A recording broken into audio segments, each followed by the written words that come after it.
یا مہدی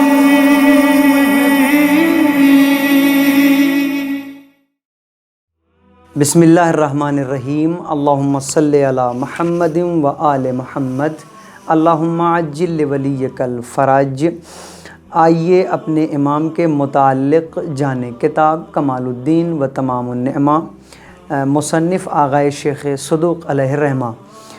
باب 22واں، حضرت آدم علیہ السلام کی جانشینی کا تسلسل، اس کا پہلا حصہ۔ کہتے ہیں اس باب میں مصنف نے تقریباً 65 یعنی 65 روایتیں روایت پیش کی ہے، تاکہ یہ ثابت ہو سکے کہ یہ زمین کبھی بھی اللہ کی حجت سے خالی نہیں رہی ہے۔ اور کہتے ہیں کہ اس سلسلے میں جو روایتیں ہیں اس کو جناب آغائے شیخ صدوق علیہ الرحمہ نے پیش کیا ہے۔ پروردگار عالم نے حضرت آدم علیہ السلام کو لوگوں کا خلیفہ بنایا اور نمائندہ بنا کر کے اس دنیا میں بھیجا، اور اس کے بعد خدا نے خود وحی کی اور ان سے یہ کہا کہ علم نبوت اور برہان کو اپنے بیٹے شیش تک منتقل کرو، اور پھر اس کے بعد کہتے ہیں کہ یہ نبوت اسی طریقے سے جناب آدم علیہ السلام نے منتقل کیا۔ اب اسی طریقے سے بقیہ نبیوں تک یہ علم نبوت اور یہ برہان یہ منتقل ہوتا رہا۔ تو کہتے ہیں کہ آئندہ نبی یہاں تک کہ حضرت ادریس علیہ السلام تک یہ پہنچی، اس کے بعد جناب نوح علیہ السلام، اور پھر اس کے بعد جناب نوح کے بعد ان کے جو وصی تھے جناب سام، اور پھر اس کے بعد اوصیاء کا سلسلہ شروع ہوا، یہاں تک کہ جناب ہود علیہ السلام اور حضرت ابراہیم علیہ السلام، اور پھر اس کے بعد کہتے ہیں کہ یہ نبوت جناب ابراہیم علیہ السلام اور ان کے فرزند جناب اسحاق اور جناب اسماعیل تک آئی۔ اب یہاں سے جو سلسلہ چلا ہے وہ جناب اسماعیل کی نسل سے جو باقاعدہ طور پر جو نبی آئے ہیں، انبیاء آئے ہیں، اس میں جناب یعقوب علیہ السلام، جناب یوسف علیہ السلام، اور خود جناب موسیٰ علیہ السلام اور جناب ہارون علیہ السلام، یہ نبی رہے۔ اب اس کے بعد کہتے ہیں کہ یہاں پر یہ بھی ہے کہ بعض انبیاء کا مشن لوگوں کے ایک خاص گروہ سے تھا۔ اس کا مطلب یہ ہے کہ خاص گروہ تک محدود تھا، یعنی کہ خدا نے کچھ نبیوں کو کچھ خاص گروہ کے لیے بھیجا تھا۔ جیسے کہتے ہیں کہ جناب نوح علیہ السلام یہ جب آئے، ان کو خدا نے جب اس کائنات میں بھیجا تو یہ ساری دنیا کے لیے آئے تھے اور ساری دنیا کی ہدایت کے لیے مقرر کیے گئے تھے، کہ لوگوں کے لیے بھیجے گئے تھے۔ لیکن جناب ہود علیہ السلام ہیں، ان کے بارے میں جب اگر دیکھیں تو کہتے ہیں کہ یہ صرف اور صرف قوم عاد کے لیے خصوصی طور پر بھیجے گئے تھے اور خصوصی طور پر مقرر کیے گئے تھے۔ جناب صالح علیہ السلام ان کو قوم سمود کے لیے باقاعدہ مقرر کیا گیا تھا اور بھیجا گیا تھا، ان کی ہدایت کرنے کی ذمہ داری انہیں دی گئی تھی کہ بھیا تم جاؤ اور جا کر کے قوم سمود کو ہدایت کرو۔ اور اسی طریقے سے جناب شعیب علیہ السلام کو مدائن کے لوگوں کے لیے بھیجا گیا، جو بہت ہی مختصر سی بستی تھی، جس میں بتایا جاتا ہے کہ 40 گھروں کی جو بستی تھی اس کے لیے بھیجا گیا تھا، یا 40 خاندان تھے اس میں جس کے لیے بھیجا گیا تھا۔ لہٰذا کل ملا کر کے یہ ہے کہ ہر زمانے میں ایک ہادی اور ایک رہنما موجود تھا۔ خدا ہر زمانے میں ایک ہادی بھیجتا رہا،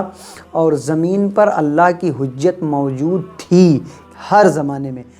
اب یہاں سے جب رسول صلی اللہ علیہ وآلہ وسلم کو مبعوث ہوئے اور ان کی ولادت ہوئی، اور جب وہ اس دنیا میں آئے تو ایسا نہیں ہے کہ ان کو کسی خاص گروہ کے لیے یا کسی خاص قوم کے لیے نبی بنا کر کے بھیجا گیا، نہیں، بلکہ وہ پوری کائنات کے لیے نبی آئے، بلکہ سردار انبیاء انہیں کہا جاتا ہے، سارے نبیوں کے سردار تھے، رحمت للعالمین بھی کہا جاتا ہے۔ تو کہتے ہیں کہ ان کو یہاں پر باقاعدہ طور پر خدا نے مبعوث کیا، اور یہ پوری کائنات کے لیے ہادی بن کر کے آئے اور پوری کائنات کے لیے پیغمبر معین ہوئے۔ اب یہاں پر ایک حدیث ہے 5ویں امام محمد باقر علیہ السلام سے روایت ہے کہ ہم میں سے جب بھی کوئی رخصت ہوتا ہے یہاں تک کہ وہ اپنا وصی اور جانشین چھوڑتا ہے، یعنی جب بھی کوئی ہادی یا رہبر یا حجت خدا اس کائنات سے جاتا ہے تو پہلے وہ اس دنیا کے لیے ایک رہبر اور ہادی کا اعلان کرتا ہے، اور اعلان کر کے جاتا ہے، مشخص کر کے جاتا ہے، اور جسے چھوڑتا ہے اس کے لیے یہ ہوتا ہے کہ اس کے پاس بالکل اسی کے مانند علم ہو جیسا علم اس کے پہلے والے نبی یا پہلے امام یا ہادی یا حجت کے پاس جو علم موجود تھا، بالکل ویسے ہی علم اس کے پاس بھی ہو جسے مقرر کیا جا رہا ہے۔ پھر اس کے بعد آپ خود دیکھیں اس کا ایک جو منظر ہے، میں آپ کی خدمت میں عرض کروں کہ ہر ہادی اور رہنما جب اس کائنات سے گیا تو اس نے اپنا ایک جانشین اور ہادی مقرر کیا۔ بالکل اسی طریقے سے رسول صلی اللہ علیہ وآلہ وسلم جب اس کائنات سے جانے لگے تو انہوں نے باقاعدہ طور پر حج کی واپسی کے بعد انہوں نے غدیر کے میدان میں رک کر کے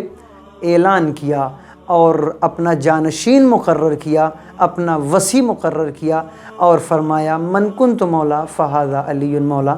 یہ باقاعدہ طور پر رسول نے فرمایا، اور یہ بھی بتایا کہ دیکھو قیامت تک اب جو رہبری کا سلسلہ ہے وہ انہی کی آل اور اطہار میں باقی رہے گا۔ اب اگر اور تم نے کہتے کہ اب یہ جو ہے بالکل اسی طریقے سے ہے، کبھی یہ افراد، یہ شخصیتیں جن کو میں وصی بنا کے جا رہا ہوں، یہ شخصیتیں انہی کی آل میں سے بقیہ رہنما آئیں گے، اور یہ بالکل اس طریقے سے ہیں کہ یہ کبھی بھی قرآن سے جدا نہیں ہو سکتے، قرآن سے کبھی الگ نہیں ہو سکتے، اور یہ قرآن وہ ہے جو پیغام الہی ہے، یعنی اس سے کبھی جدا نہیں ہو سکتے۔ اب اگر تم نے ان کا دامن تھاما تو تمہاری زندگی بھی ہے اور آخرت بھی ہے، اور جو ان سے متمسک نہیں رہا وہ اس کی عاقبت بھی خراب ہے اور اس کی دنیا بھی خراب ہے۔ اللہ ہمیشہ انبیاء علیہم السلام اور ان کے نیک جانشینوں کے راستے پر ثابت قدم رہنے کی توفیق عطا فرمائے، اور ہمارے امام کے ظہور میں تعجیل عطا فرمائے، اور ہمیں ان کے غلاموں میں شمار فرمائے۔ الغوث